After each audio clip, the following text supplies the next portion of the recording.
Good evening. Welcome to the International Spy Museum. I'm Amanda Olke, Adult Education Director here. I'm very excited to have a program on Hitler's monsters. That sounds bad, but it's true, because we have a terrific speaker, Reich. He's a professor of history at Stetson University in Florida, and he teaches modern German, European, and world history. Hitler's Monsters is his latest book. It's his 5th book. He's also the author of Living with Hitler, which sounds like a nightmare. Lots of good Halloween jokes with this one. I was intrigued looking around at Reich online. There are lots of interesting, I don't know if you know how much you're tweeted about. No. People are constantly referencing your articles, so it's pretty fascinating and a very positive, like, this is the guy who knows what's going on. So now we're going to know all about Nazism and the occult. Thank you, Reich. All right.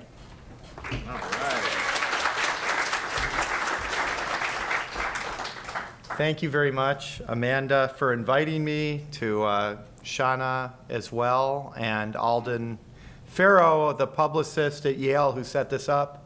It's a great pleasure to be here. It's my first time in the Spy Museum, which I just saw today for the first time, and it's fantastic. I don't know how many of you have seen the exhibits, but there's even a link to what I'm going to be presenting that I didn't know was going to be there in the James Bond exhibit, so I'll mention that later. Oh, you took mine. Did you? Yeah. That was a brush pass that shouldn't have happened. Oh, look, you're very good with intelligence. And so, yeah, and I'm very happy to see a few of my former students in the audience who have obviously done very well and are now living in DC doing various things. So thanks for coming to my former Stetson colleagues. As you see, this is the title, and I'd like to start, and I'm going to proceed this way tonight with a little bit from the book, and then talk through some of the context, and then read some other passages rather than give a formal talk. So I'm going to start with the first paragraph of the book. So early in the blockbuster movie Captain America: The First Avenger, which many of you have probably seen, a Nazi officer enters a small Norwegian town in search of an ancient relic, the Tesseract, and you can see the Tesseract in a couple iterations up there. The Tesseract promises its owner infinite power. It's a cosmic artifact of sorts. We soon find out that the officer, Johannes Schmidt, has imbibed the prototype of a super soldier serum developed by a fringe or border scientist, we'll get to that later, named Abraham Erskine. And you see Erskine there in the original 1940 comic book. Intended to give Schmidt superhuman strength and agility, the serum instead, because it's in a prototype form and he shouldn't have taken it, causes a monstrous transformation, driving the Nazi officer mad and turning his head into a ghastly red skull.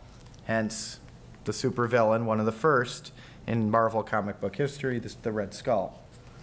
Erskine escapes to America, where he perfects his serum, and that happens to the best of us, don't worry, transfiguring the prototypical 98-pound weakling, there you see him, Steve Rogers, into our hero.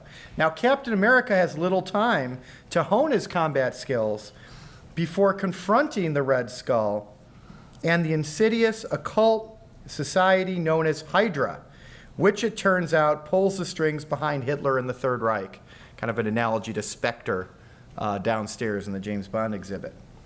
Now, if you notice, I just wanted to point this out, Baron von Strucker, who's the head of Hydra, and he's in the second Avengers movie, I believe. He's at the beginning of that.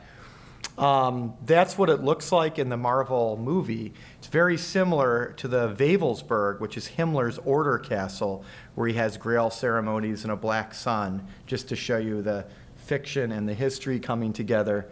And that's really the point of starting with Captain America.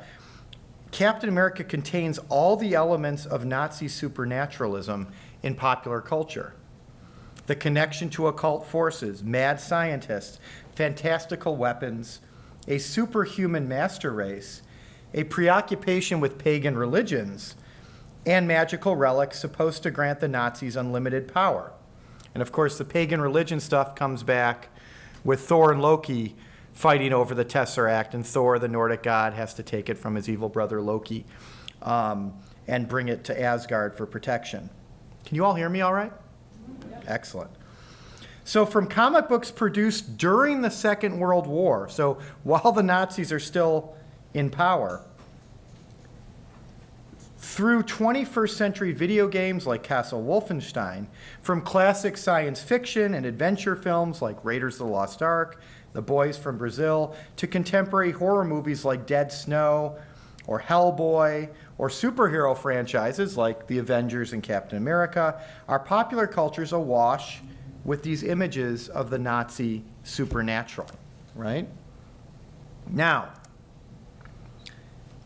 we don't have time today, and that's why I decided to kind of focus, to talk about the entire history of Hitler and the occult, right? This book has 9 chapters. They all deal with different aspects of what I just kind of laid out there. So what I thought we'd do, and then leave the rest for question and answer, is I'd give you some background on the historical relationship between Nazism, occultism, and what I'm calling border science, or what they called border science. Then, using some context from the book itself, look at 3 case studies from one chapter, chapter 7, of the Third Reich utilizing border science and occultism for the purposes of military intelligence and propaganda. They did actually use it for purposes that this museum would find very interesting, and so I chose those case studies. And then if we have time, I'll bring up a couple other examples, and then we can, in the question and answer, talk about more expansive things. So for example, traditional occultism, kind of these doctrines like theosophy. How many of you have heard of theosophy or anthroposophy, right, or Ariosophy? Those kind of broader occult doctrines I won't talk about much initially, nor will I talk about pagan or folkish religion, though that's a major part of the book. I will focus more on what they called Grenzwissenschaft, or border science. And so that's what I'd like to do. So let's start with the historical relationship between Nazism and the supernatural. Now, depending on what your background is, you may recognize some of these individuals or writers.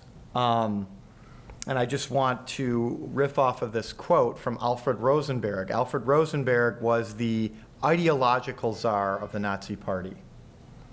He was the one who wrote long essays and tomes about what Nazi ideology was, what was wrong with the conventional bourgeois world, the church. And until very recently, people would have characterized Rosenberg and many Nazi leaders, and we'll get to that, as being, I'm talking about mainstream historians, is very disinterested in the occult, right? And one of the ways I got a contract for the book is after one of the early proposals got a peer review, he said, well, this is all fascinating, but there's no history there. I forwarded this quote from Rosenberg himself, and you can see the quote. The success of National Socialism, the unique appearance of the Führer, has no precedent in German history. The consequence is that many Germans, due to their proclivity for the romantic and the mystical, indeed the occult, came to understand the success of National Socialism in this fashion. And he goes on from there. So what is Rosenberg arguing? The reason we were successful is Germans are fascinated by the occult, and they associate us with that. Now we'll go on to say that's not necessarily a good thing, but that's a pretty, if you're looking for an archival source saying there's a story to tell, this is a good one. And he was not alone. So Rosenberg gleaned this. Lothar Eisner, who you see up there, Theodor Adorno, both associated with the Frankfurt School of kind of social, scientific, and cultural criticism in the 1920s. They both argued very openly that Nazism drew on occult thinking, supernatural thinking, esoteric thinking. I have a lot of that in the book.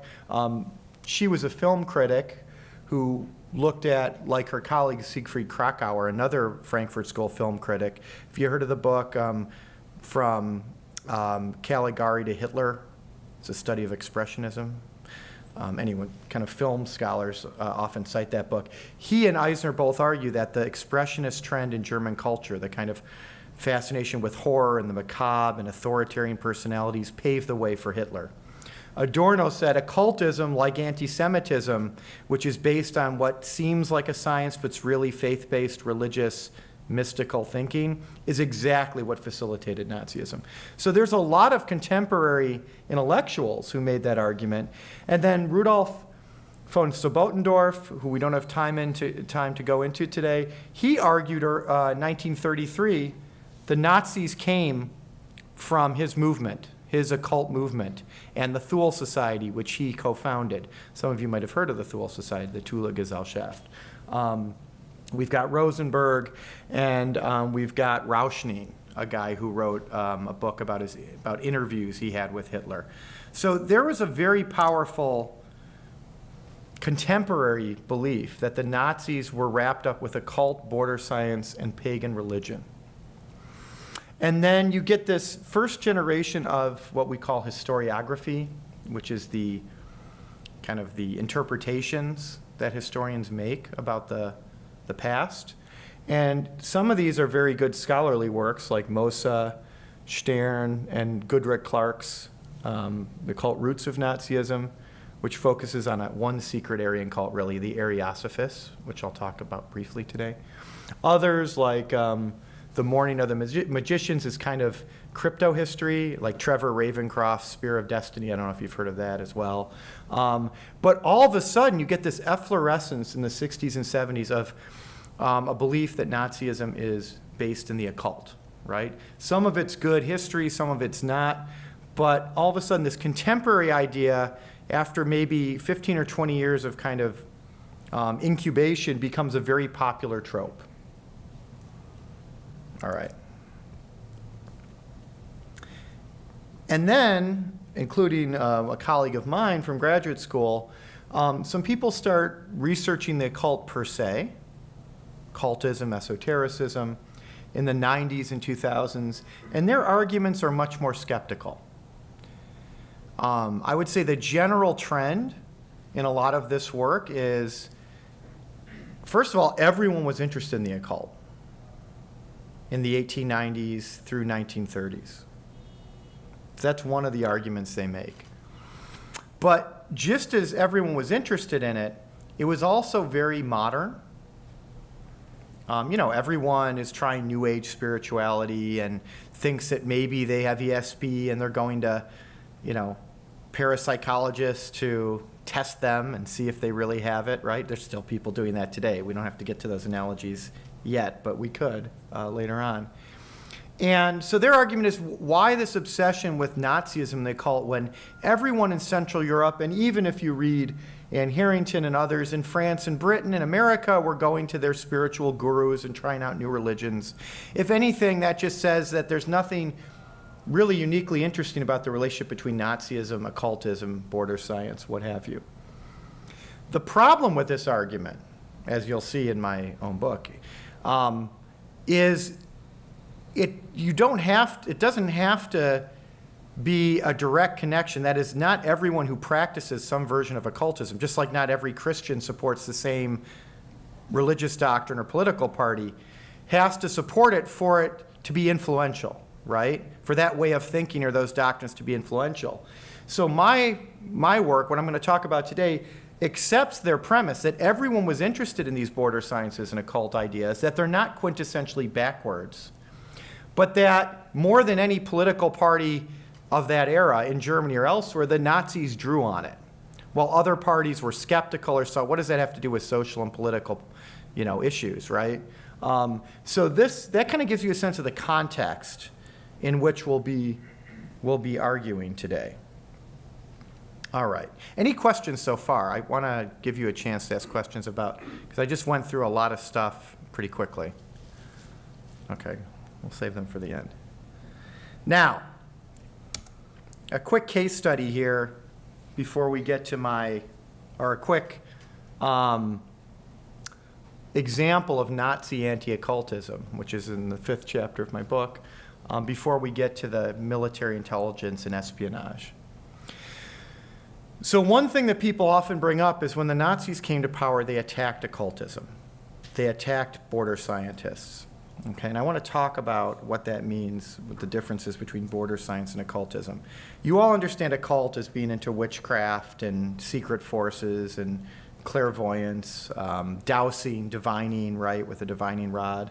What scientific occultists called radiesthesia. So I differentiate in the book between occult doctrines like theosophy, Ariosophy, anthroposophy, right, which are holistic views of the world that incorporate astrology and parapsychology, but also have kind of origin myths, right? Like there were root races, 7 root races at some point. Madame Blavatsky started this with the Theosophists. And different races had different powers or skills or histories, and then there was some kind of miscegenation or a flood or an ice age, and the greatest race kind of started to die out, except maybe some of their high priests made it to Tibet. This is more the religious aspect of the book. But my argument is that that is quintessentially occultism in this area. Occultism is kind of an overarching doctrine.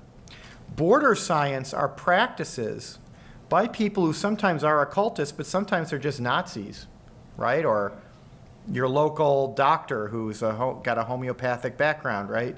And the idea is these are scientific practices that mainstream science and medicine don't accept, which is why the term border science comes around in the 20s and 30s. Grenzwissenschaft, it has multiple meanings, and it's not the same thing as a cult. The Grenzwissenschaften are practices that are on the borders of what's accepted by mainstream science, so that's number one in terms of border. They investigate border phenomena, right? So ESP, talking to the dead, things that are on the border of what can actually be known. In that sense, they're border sciences, right? Clairvoyance, astrology. And they use the term because they mean interdisciplinarity as well. You cross the borders from one scientific practice to another. So border scientists like to claim that they're not tied to one materialist view or, a very rigid view of what physics is or chemistry is. They're willing to use all doctrines or all practices to come to the truth in some organic way. Why is that important? Because very often the Nazis, as you'll see here, will pursue occultists as individuals who claim to be the head of a sect, like anthroposophy or Freemasons, but they don't attack the scientific occultism or the border sciences they practice. Does that make sense? And I think that's a really important distinction that no historians have yet made, because what bothers Nazis is sectarianism, that you're not following the Third Reich, the ideology, that Hitler isn't your end-all and be-all. But when it comes to the epistemology, the sources of knowledge, the approaches to knowledge, they don't mind stuff that we would consider occult, provided it's framed as a border science. So to give you an example of that, which is a big deal in the field, maybe you haven't heard of this, Rudolf Hess was a deputy Führer. Right? He was technically in the party the second-ranking guy. He really wasn't. Even before 1933, Himmler and Goering and others had displaced him. But in theory, he's the guy who would replace Hitler if Hitler got killed, and everyone was trying to kill him. Right? He got assassinated. There were 10 assassination plots that they uncovered or something. Hess, like Himmler, like many of the people we'll talk about today, was very interested in border science and occultism, and had been practicing it pretty openly. He started a New Age hospital for homeopathic and border scientific practices in 1934. He would have conferences where he would promote that kind of stuff. Even Hitler sent a letter of congratulations in 1935 to one of the big astrological congresses. So a lot of Nazi leaders dabbled or were immersed in this, but Hess was one of the more prominent ones. And in 1941, May of 1941, as many of you might know, he got frustrated. I mean, it's complex what his motivations were, but he was clearly frustrated with being marginalized, and he was frustrated that Hitler was about to open a second front in the Soviet Union, which he saw as disastrous. He was right. And so he thought he would go fly, because he was a decent pilot, he would go fly to Britain on his own and negotiate peace on behalf of Hitler and Third Reich. So I think on May 8th, 1941, he takes off. Now, there is some evidence he did consult with his astrologer, as he and Himmler would do for everything, right, before he left. And then he crash landed, got captured. The British said, come on, this guy's nuts, and just wanted to do a psychological evaluation. They didn't want to negotiate with him. This was a scandal, obviously, in the middle of the war. Hitler was livid. He said, what's wrong with this guy? How could he do it? And then Bormann and Heydrich come in, and Rosenberg, and say, well, it's because of his occultism, right? He was obsessed with occult gurus, and that's why he did it. So Hitler says, okay, finally, it's been 8 years. We've used kid gloves until now, but it's time to go after these people, okay? Which is typical of Hitler. Like, he gets focused on something briefly and then loses focus. And for about a month, there was something called the Hesse Action. You see the wreckage of the plane. You see the order from Heydrich saying that we've got to pursue this, all these occultists. He lists all of them. But it only lasts a few weeks. And I think that's really important. The only reason it only lasts a few weeks, and I'll get to that here, is because what has often been castigated as pseudoscience in the Third Reich might be characterized as a genuine openness to the very boundaries of the knowable, to border science and so-called scientific occultism. That's one of the premises I want to make before we look at our case studies, that the Nazis may have gone after sectarians, but they liked the practices that those sectarians saw as important, the border science. Now, there were limits, of course. Anyone professing a direct connection to the divine or supernatural might raise the state's hackles, particularly if such individuals appeared likely to contravene the state's political or ideological goals. Okay, so Hess embarrasses the Third Reich. They blame astrologers. They go arrest some astrologers. So, or anthroposophists who wanted to have their own institutes. They might go after them. At the same time, however, the occult could help justify dubious scientific practices, even as it acted as a wellspring of new thinking and experimentation. And the Second World War saw an efflorescence of such thinking. Okay? So that's the context before we get to military intelligence. Now, in March 1940, Hans Bender, who had become Germany's leading parapsychologist, and there you see a picture of him with Uri Geller from the 70s. He's an older gentleman on the top. But in his 30s, he had become the leading parapsychologist, scientific parapsychologist in Germany. He wrote a pessimistic letter in March of 1940 to Karl Kraft. Karl Kraft is down there. He was a famous Swiss astrologer. Some of you may have heard of him. We'll get to him later. Since 1937, they had both witnessed growing restrictions against occultism. This escalating repression, Hans Bender feared, would be exacerbated by the outbreak of the war, because they could see that now that the war had broken out, they were, the euthanasia program, they were going after gypsies, the policies against the Jews were getting worse. So he's worried that since they're anti-sectarian, they're going to confuse occultism with real scientific, border scientific occultism that he practices, and it's going to get worse for us. Okay? And Kraft wrote him back immediately and said, about the prospects of border sciences in our generation, I put the quote up there. Can you read these quotes from that far away? Excellent. He said, I'm not as pessimistic as you, especially in government circles, he insisted. They are seeking people who have something to say in terms of border scientific research. And he used the term, Grenzwissenschaft. Now, Kraft knew what he was talking about. By March 1940, Kraft was working closely with Goebbels in the propaganda ministry and the Reich intelligence services to produce propaganda and wage psychological warfare against the Allies. Many of Kraft's fellow experts in astrology and divining, dowsing, radiesthesia that I mentioned earlier, would be recruited as well. You see Wilhelm Wolff, Ludwig Straniak, Gerda Walter. These are some of the figures who would get recruited. Bender's own border scientific research began to receive official sponsorship only during the war. So before the war, he was kind of tolerated. During the war, Himmler and indirectly Hitler start giving money to his university institute, this parapsychologist. For just as the conflict released bottled up economic energies, it also led to a greater Nazi willingness to experiment and exploit border science in the interests of foreign policy, propaganda, and military science. Okay, and that's where our case studies come in. For example, Nostradamus and astrology.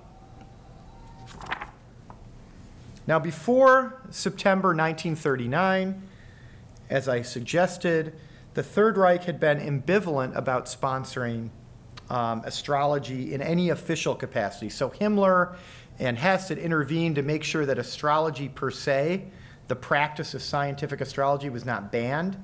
But astrologers and people who belonged to astrological societies had been reined in, okay? As had the Catholic Church, the Protestants, Jehovah's Witnesses, even radical pan-German nationalists who hadn't joined the Nazi Party were reined in. Basically anyone who wasn't in the Nazi Party. That's important to point out. But with the outbreak of the war, any lingering reservations about enlisting border science for the benefit of the regime dissipated. Only 4 days into the war, Rosenberg, remember Rosenberg, the one critical of occultism?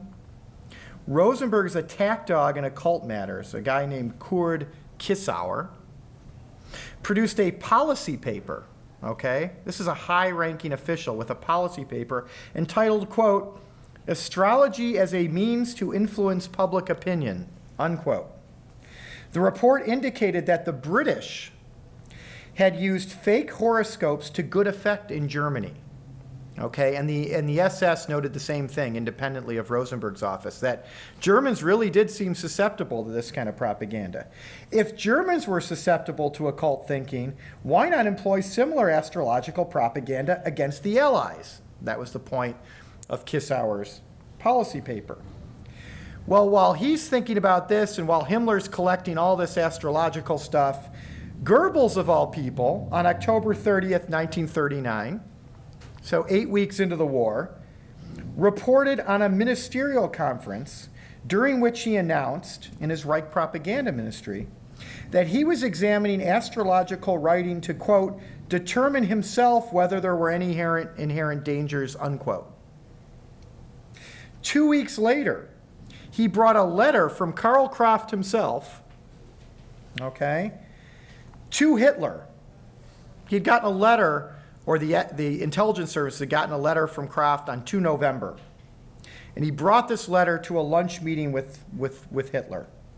The letter had predicted that Johann Georg Elser would attempt to assassinate Hitler shortly thereafter. And there was a guy who tried to kill him when he returned to the Bürgerbräu Keller in Munich to give a speech. There was a bomb under there and he barely escaped. So here Kraft, this astrologer, just sent a letter predicting an assassination attempt. So Goebbels brings us to lunch with Hitler. He says, isn't this fascinating? And Hitler said he was fascinated as well and asked Goebbels to explain the details. How did you get this? Who's this Kraft guy? Himmler, who was also at lunch and was soliciting astrological materials for his own occult library, okay, took great interest in the conversation and agreed that the letter and its prediction were genuine. So you've got Hitler, Himmler, and Goebbels at lunch saying, you know what, astrology may just work. If we had followed his advice, we would have, you never would have been in there. Goebbels was clearly encouraged by Hitler and Himmler's response. As he reported in his diary 2 days later, quote, I broached the idea of Nostradamus to my colleagues in the propaganda ministry for the first time. The whole world is full of mystical superstition. Why shouldn't we exploit that in order to undermine the enemy front? So the question here is, does Goebbels really believe it, or does he see it as a way of manipulating the public? That's a question that I deal with in the book, and I could kind of, by case study, show you where I think different Nazis stand. But what's fascinating is the war breaks out, and all of a sudden you've got these high-ranking Nazis saying, hey, maybe we should work with this astrological stuff. Now, in my chapter, I go through in detail, month by month, how Goebbels first has his diplomats in the propaganda ministry try to work with Nostradamus' quatrains. They don't know anything about astrology, so their propaganda is kind of crappy, right? So then Goebbels says, well, why don't I just hire this Kraft guy? Which isn't hard to do because the SS and the SD, the intelligence service, have been monitoring him for a while. Not only because he's an occultist, but because he's been trying to convince diplomats to listen to him, because he knows what's going to happen in the war and in the future. Like there was a Romanian diplomat, Virgil Talea. The whole affair, basically, he tries to tell him what to tell the British, and the SS is getting frustrated, but they don't arrest him. Point is, he's on the regime's radar already before he sends the letter. So Goebbels like, why don't you come work for me? That's why Kraft's so excited a few weeks later and writes Bender, I'm getting paid to read Nostradamus quatrains and tell them what's going to happen. This is fantastic. But it's not just Kraft. Goebbels had gone to this guy named Kritzinger, Hans Kritzinger, who was a ballistics expert, but also a dowsing expert. Because he was a dowsing expert, he was an astrology expert, because these aren't real sciences. You can be an expert on everything, right? And Kritzinger's the guy who said, Kraft's really good. You should get him. He's a really good scientific astrologer. Well, Goebbels goes back to him and says, do you want to work for me? He's like, well, I'm really busy doing dowsing stuff, but maybe you can hire this guy named Georg Lucht, who's also a great astrologer. So by February, he's got Kraft, Lucht, and all his kind of leading propaganda guys looking over Nostradamus, finding reasons why Belgium and the Netherlands should capitulate, predictably, right?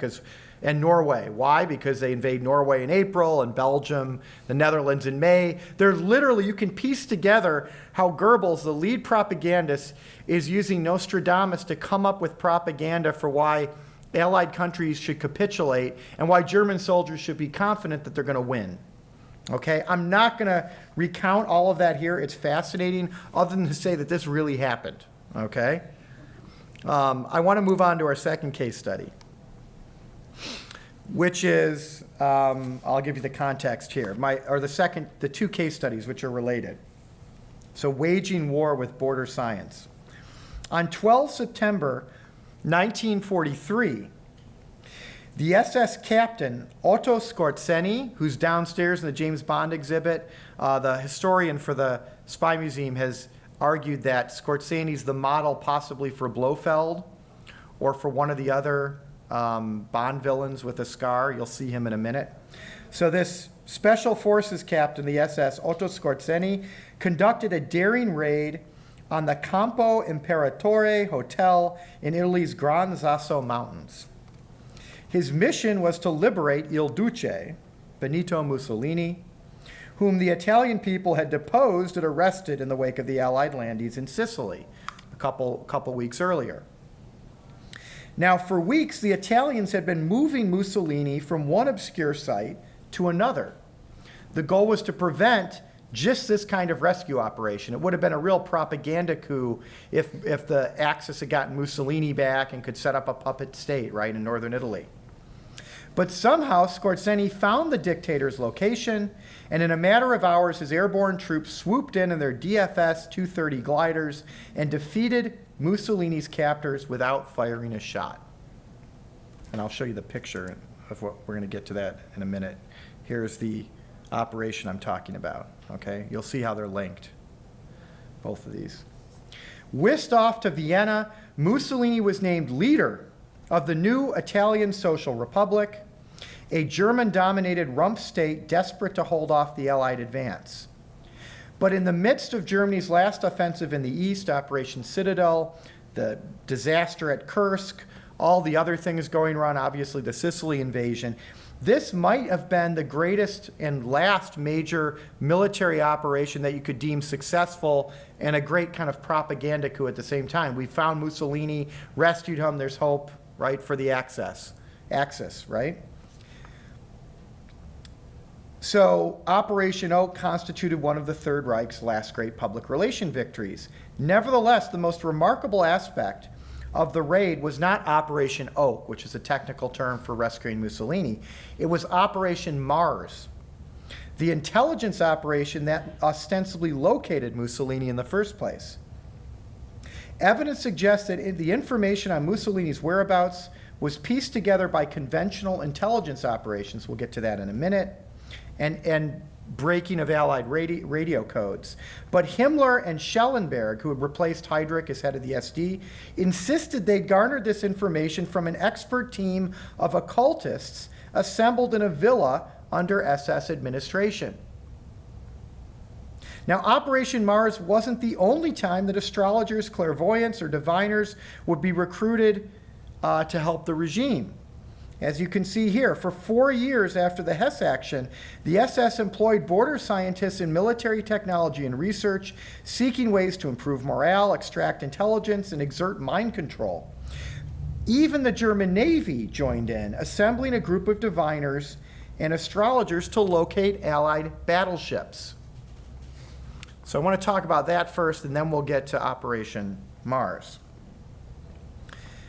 Now, after something called world ice theory, which I don't have time to get into today, we can talk about it in the question and answer, the area of border science that was probably most valuable in the Third Reich, or most popular, wasn't astrology. It was radiesthesia. It was divining or dowsing, whether with a stick or a piece of iron on a string, right? That was seen as the most reliable border science. Many Nazi leaders, notably Himmler and Hess, believed in the existence of cosmic forces or so-called Earth rays, Erdstrahlen, radiation, that could be detected and harnessed with the proper training.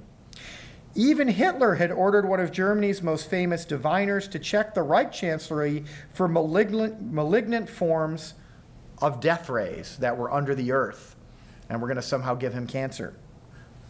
Hess famously used to sleep with magnets below and above his bed to fend off these terrible death rays. Goebbels also hired dowsers like Kritzinger, I mentioned him a few minutes ago, to assist with Nostradamus propaganda. But the strangest and most telling experiment in radiesthesia was probably the one initiated not by the Nazi Party, which shows you how widespread it is, but the Navy itself. So one of the big myths that's been punctured the last 30 years in all sorts of ways is that the military was somehow insulated, like the church, from all this crazy stuff. Well, we now know that leaders of the church, especially Protestants, and leaders of the military were almost as immersed in whether it's race science or border science in this stuff as the Nazis were, right? And this is an example of that. There's not a clear line between the sober, technologically adept and conservative military and the crazy Nazis. There's really a spectrum there that they're all on. So by the summer of 1942, the British had begun to turn the tide in the Battle of the Atlantic. As many of you know, the battle between the U-boats who were trying to sink as many convoys as possible to prevent supplies getting to Europe and North Africa, and then using radar, sonar, destroyers, and other things to find the U-boats, right? Now, the success of the British and the Americans by late 42 had nothing to do with dowsing, okay? To locate enemy submarines, the British employed quite natural scientific methods, namely radar and sonar.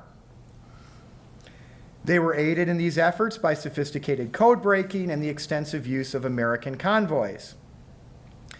But German Navy officials were confused. They weren't sure how they were eluding them or finding submarines. And one of the most confused about the shift in the Battle of the Atlantic was a U-boat captain named Hans Roeder. And there you see him, Captain Hans Roeder. He's not some guy writing comic books in his spare time, you know, Captain America and whatnot, and sending weird screeds to the government. He is a Navy captain, right? A science expert in the Navy Patent Office. And an amateur pendulum dowser, right? Because who isn't in Germany at this time? So Roeder was convinced the British were employing dowsing, divining, as a means to locate German ships. As a countermeasure, Roeder suggested that the Navy begin employing border scientific methods. So we're really behind, we haven't yet weaponized this stuff.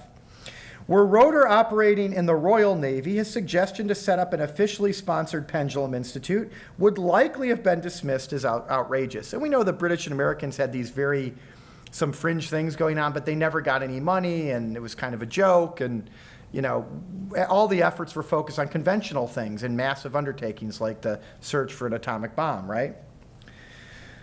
And yet Roeder was operating in the Third Reich, where many ranking party officials and military men were open to border scientific doctrines. And I could go through a lot of examples of things the Navy and Army and Air Force had been experimenting in. I have other examples in the book. But let's just say that given this context, it comes as no surprise that in September 1942, Roeder received approval from the Navy Intelligence Service, so this is official, for his Pendulum Institute. Its purpose was, quote, to pinpoint the position of enemy convoys at sea by means of pendulums and other supernatural devices so that the German submarine flotillas could be certain of sinking them, unquote. As Rear Admiral Gerhard Wagner, chief of the Navy's operational department, admitted, Roeder, the, quote, pendulum user, was well known to all of us. From the point of view of those days, his work was not that unusual. After all, one was constantly thinking about new techniques, and if someone came and claimed to be able to achieve something by way of a certain method, no matter how crazy, he doesn't say that, it was a matter of course that it was given the opportunity. That's a very official way of saying, yeah, we had no problem with it back then. We understand it sounds nuts today. Now that he had gained official approval and financing, Roeder set out convening, and this is a quote from a witness, a strange band of psychics, pendulum users, tattva researchers, astrologers, astronomers, ballisticians, and mathematicians. These individuals included the Luftwaffe astronomer/astrologer Wilhelm Hartmann, Wilhelm Wulff, who was freed from a concentration camp to become Himmler's personal astrologer, and Straniak, Ludwig Straniak. I showed him, he's up there. He was the most famous scientific dowser in Germany. He wrote all these books about secret powers that you could find with these dowsing rods. He was the first dowser to claim he could teach lay people how to employ a pendulum to locate large metal objects hundreds of miles away. Sounds a lot like enemy ships, right? I wonder why he said he could do that during World War II.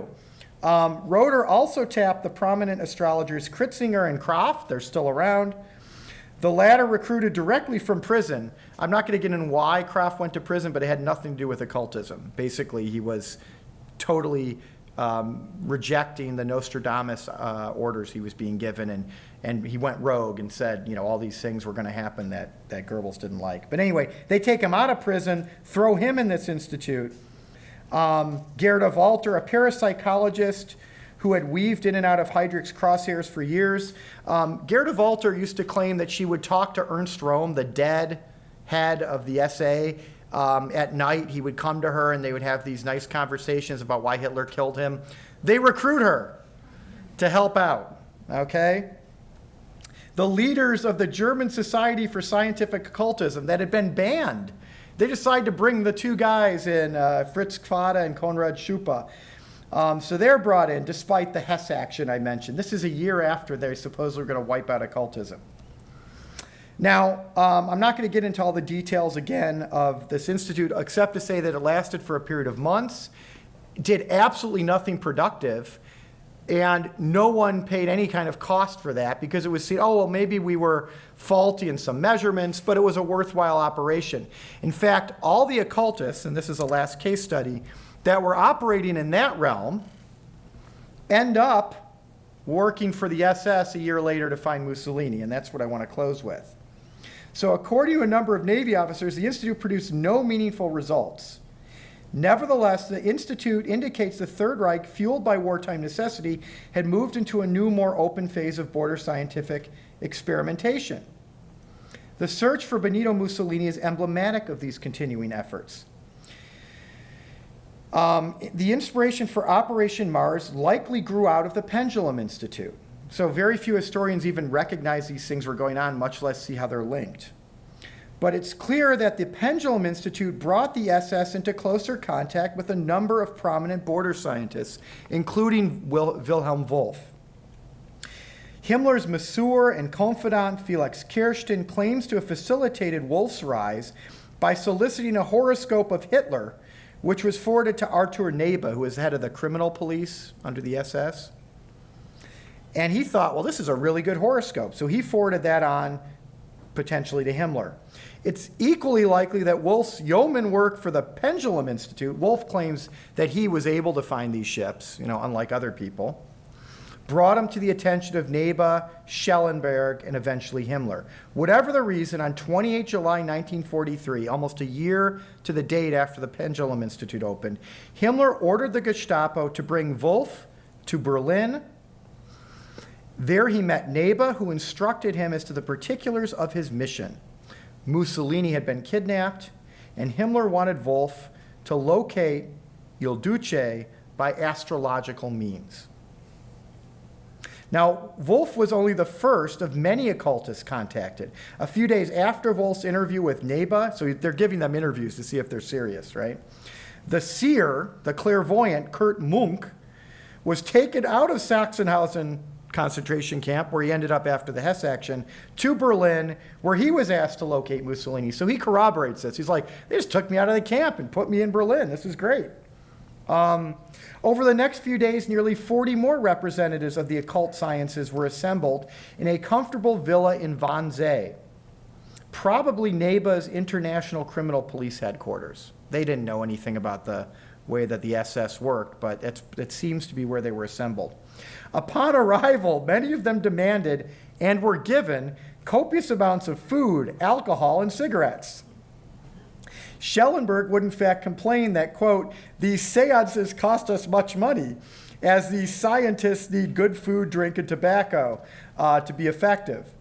Schellenberg's SS colleague, a guy named Wilhelm Hotel, was more sympathetic to their seemingly Epicurean requests. No wonder that the poor devils, having lived on starvation rations of the concentration camps for years, exploited the opportunity to enjoy honeypots, cigarettes, and alcohol. Like, come on, it's tough in those concentration camps. Why don't we give them the good life for a while? All this food and drink did nothing to dull their preternatural senses. Wolff argued that his own calculations, which took most of August and early September, because he was serious, right, were instrumental in locating Mussolini. So too did Munk, who claimed that the SS produced an ersatz pendulum and a map of Italy on which Munk identified a dead spot in the Abruzzo Mountains. So they're all claiming they found him, right, after the war. Most documentation indicates that it was the conventional intelligence of the SD and the SS, assisted by the captain of a German seaplane squadron, that pieced together Mussolini's location. Years later, so after this has all been deemed crazy, this is very important historically, by the 50s and 60s, a lot of the Nazis and Germans and Navy leaders saying, oh yeah, we didn't really believe that, right? So years later, Hotel himself would admit that it was probably conventional intelligence that located Il Duce. The whole operation, he suggested in a memoir, had been organized to placate Himmler, who of course had committed suicide, right? Whose belief in the occult sciences were well known. However, contemporary accounts by Hotel and others tell a different story. So it's interesting to note that Hotel's earliest memoir of the experience, written before the negative post-war connotation associated with the Nazi occult, claimed that the astrologers and dowsers had indeed been successful. So there's a high-ranking SS guy saying, no, it worked. It's clearly the fact that they had occult powers.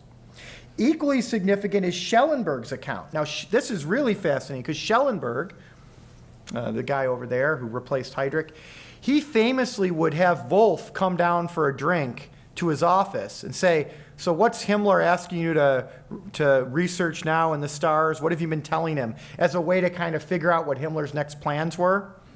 Because, Himmler would listen to his astrologer, which suggests he was a little bit skeptical. But Schellenberg, in his own account, says that the astrologers and diviners somehow located Mussolini despite having, quote, no contact to the outside world, unquote. Scorzeni himself, right, the model for all these Bond villains, supposedly, reported after the war that the SS had relied on, quote, seers and astrologers to glean Mussolini's whereabouts. So at least at the time, they seem to have thought this stuff worked. Such accounts indicate that many Nazis, and not only Himmler, took Operation Mars seriously. So does the fact that Himmler, Neba, and Schellenberg extracted more than 40 occultists from all over Germany, including the concentration camps. You have to understand, during the war, it was very hard to get out of a concentration camp. Usually, when you went in, you stayed into the end of the war, you got killed. The fact that they're taking them out is remarkable, but get this. Move them to a luxurious villa in Wannsee. Himmler even followed through on his promise to grant occultists, quote, their freedom, as well as 100,000 Reichsmarks if they were successful. When Munch, remember that guy who was taken out of Sachsenhausen, submitted his petition for release, the camp commander, no doubt nonplussed by the request, like, you want to get out of the concentration camp again, countered with the option of a cushier position as camp elder. So you can be a capo. I'm not letting you out of the concentration camp. The astrologer insisted on his full release, citing his work on behalf of, quote, the liberation of Mussolini. After the commander contacted the SS leadership, Munch was freed. So either Himmler or Schellenberg said, yeah, he really did help us. You got to let him out. Wolf, the guy who was also in a concentration camp and was charging thousands of marks, so it was illegal to exploit people with occult means. That was one of the things the Nazis did pursue that was already in the Weimar Republic. If you were basically telling people whatever they wanted to hear to make money off of them, claiming you had magic powers, you could be arrested or fined. Wolf was doing this all the time. That's why he was initially arrested. But after the Pendulum Institute and the Mussolini thing, Wolf received amnesty and followed up with a request, this is fantastic, that the SS return all his books and other occult materials that the Gestapo had confiscated in the Hess action more than 2 years earlier. In late 1943, Neba ordered the return of all of Wolf's library, and a few months later, Wolf became Himmler's personal astrologer. Okay? So, I don't want to go much further other than to say there's a lot of other examples beyond military intelligence that we just talked about. The use of border science in racial resettlement and Eastern colonization is something we could talk about in the question and answer. Biodynamic agriculture, which comes out of anthroposophy, and settlement in the East. That's another theme I thought I'd throw out there. Human experiments in the Holocaust, I argue in the book, are directly linked to this kind of thinking and these doctrines. And then finally, miracle weapons, supernatural partisans, and the collapse of the Third Reich. You literally, and I will end with this, have a point in late 44 and 45 when Hitler, Himmler, and Goebbels are creating a werewolf partisan unit. Okay, they call them werewolves because werewolves on the folkish right have always been a positive monster. That's Germanic, lives in the woods, is masculine, goes back to Odin and Thor, to fight vampires, the Slavic and Jewish interlopers from the East. And even ethnic Germans fleeing Serbia reported on being attacked by Slavic vampires, who were really communist partisans, okay? I'm not making this up. So even the end of the war can be seen as a fight between, that's why I use the term Twilight, Nazi vampires and Slavic or Jewish, or Nazi werewolves and Slavic or Jewish vampires. So I'll leave it at that. Some basic conclusions to get back to a more academic frame of mind. Number one, magic, occultism, and border science were generally taken quite seriously by the leaders of the Third Reich, but especially after 39, which is remarkable. Instead of letting occultists languish in concentration camps after the 1937 ban on astrology or the 1941 Hess action, many Nazi leaders hired the Reich's most accurate astrologers, diviners, pendulum dowsers, anthroposophists, and world ice theorists to produce propaganda, provide military intelligence, locate enemy battleships, enhance agricultural production techniques, and instruct German soldiers how to fight without regard for their own safety. Indeed, many Nazi leaders took the opportunity of the more restrictive legal environment after 37, and especially the Hess action, to enlist out-of-work occultists for their own purposes. So think about this. They make it impossible to practice occultism in the private sector, then say, hey, you've got nothing to do, come work for us. right? Confiscated materials were not destroyed, but made it to Himmler and other leading SS men's personal libraries, or amazingly, were loaned out to Germany's most famous parapsychologist, Hans Bender, remember him, who was encouraged to open his own institute for the study of border science at the new Reich University of Strasbourg. Finally, the selective tolerance of the supernatural might have waxed and waned due to changing circumstances and the omnipresent fear that occultism and border science could, like Christianity, be manipulated to the detriment of the regime. It is sectarian after all, right? But Nazi paranoia regarding alternative ideological loyalties did not preclude utilizing occultism and border science to gain power, shape propaganda and policy, and pursue their dreams of racial utopia and empire. Thank you.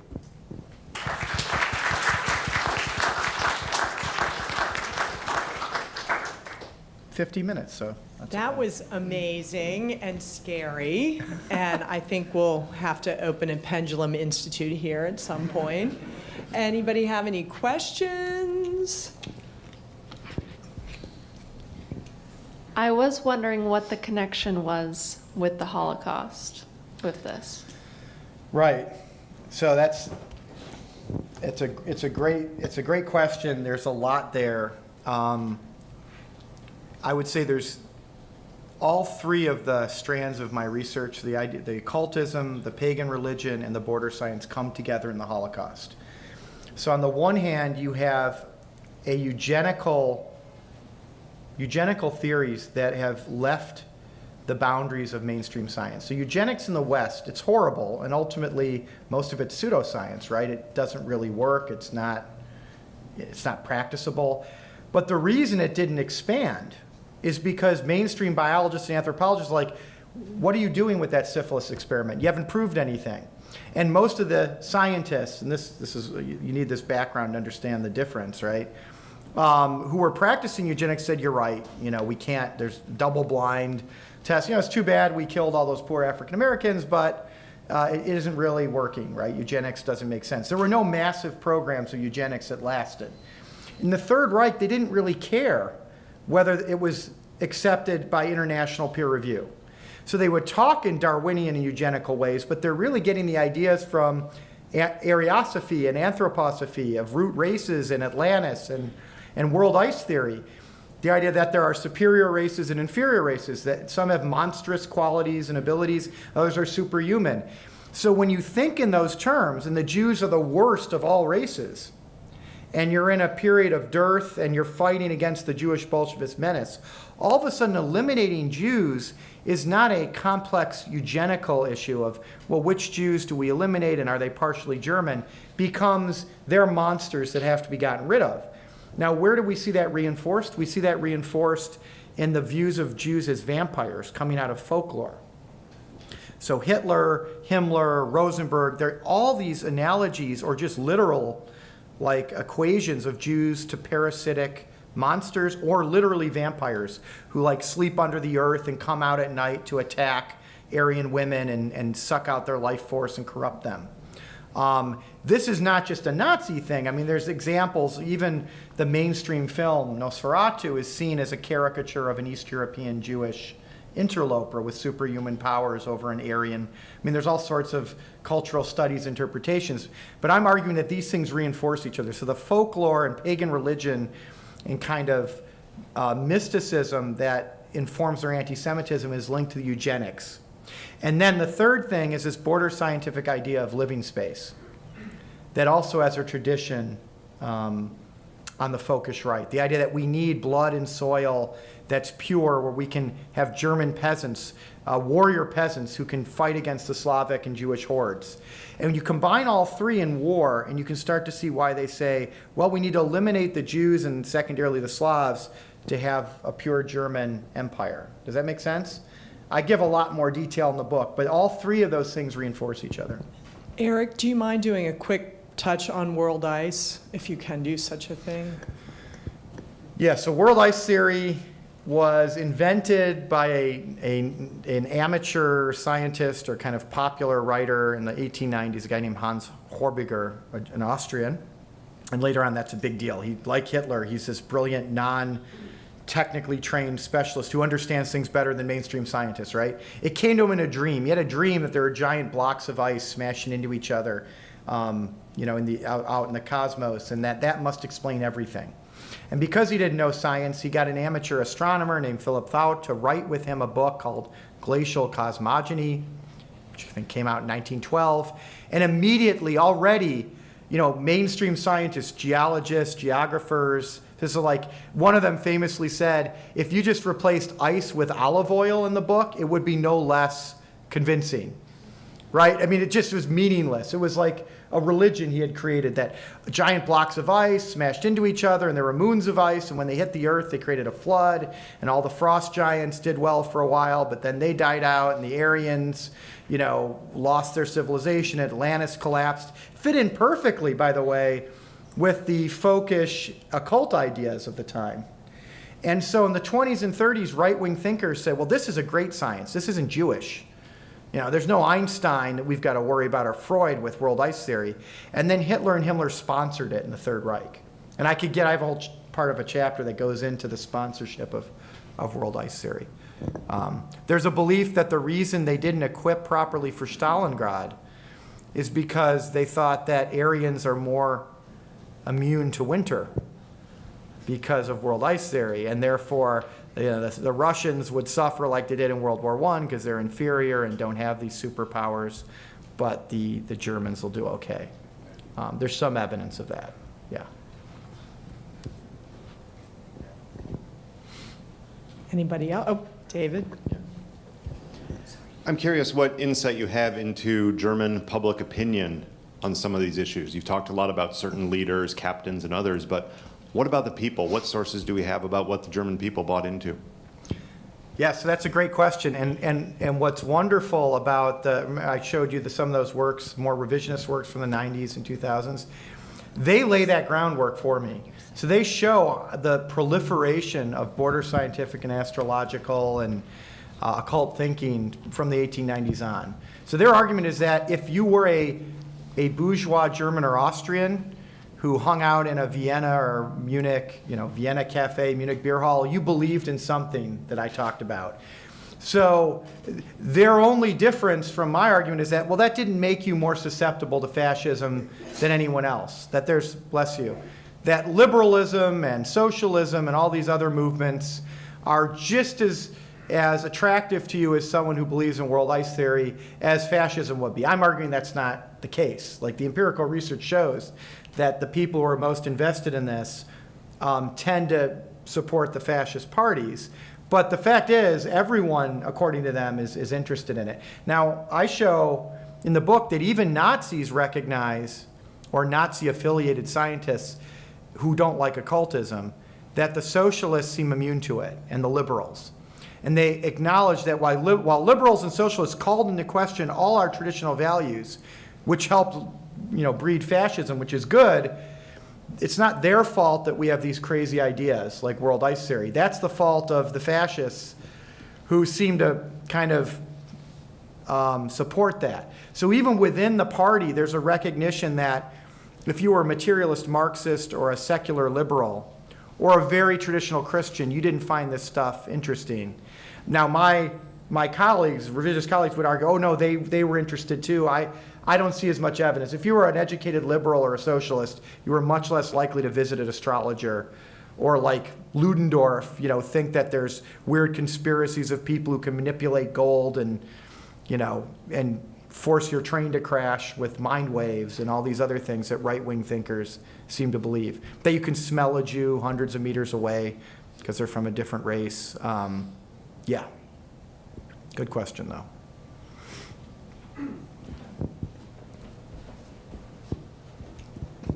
There's in the book, The Rise and Fall of the Third Reich, is a really fascinating account of this man, William Houston Chamberlain, or maybe I got the name. Houston Stewart Chamberlain. Yeah, right.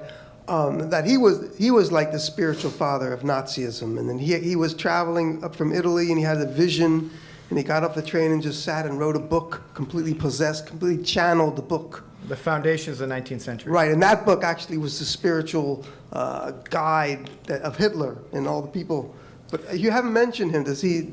Yeah, I mentioned him in the book. Oh, So, okay. first of all, Chamberlain is emblematic of a whole kind of, and this gets us to some of the pagan religion stuff.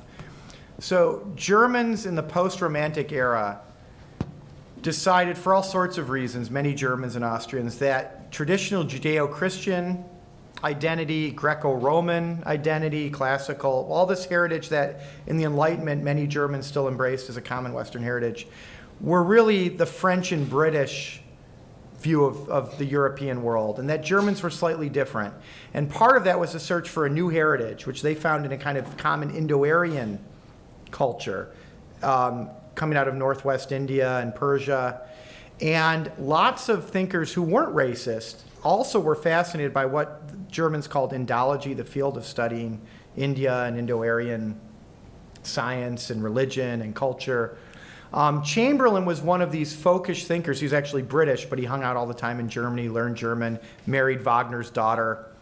Hitler loved him, as you pointed out, who lent a kind of scientific sheen to this idea that there are these superior races. You can see how close this is to the occult doctrines at the same time, that came out of an Indo-Aryan civilization. There may have been a flood. So the racist Germans who embraced this idea said it was originally a proto-Nordic people who, after the flood and the collapse of Atlantis or the Thule Society, they went east, and those who were left mated with native Asians, which is why Asian culture is superior to African culture, and why Hinduism and Buddhism are awesome religions, and Shinto.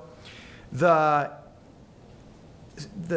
Hindu and Indian theorists on this say, no, it all originated here, and then we moved west. Doesn't matter that much. None of it's based in really rigorous science, but it does all link together in this idea of an Indo-Aryan superior race, which is why they all these right-wing groups choose the swastika. People see that as a superficial thing. That's important. Why are they picking an Indo-Aryan fertility symbol?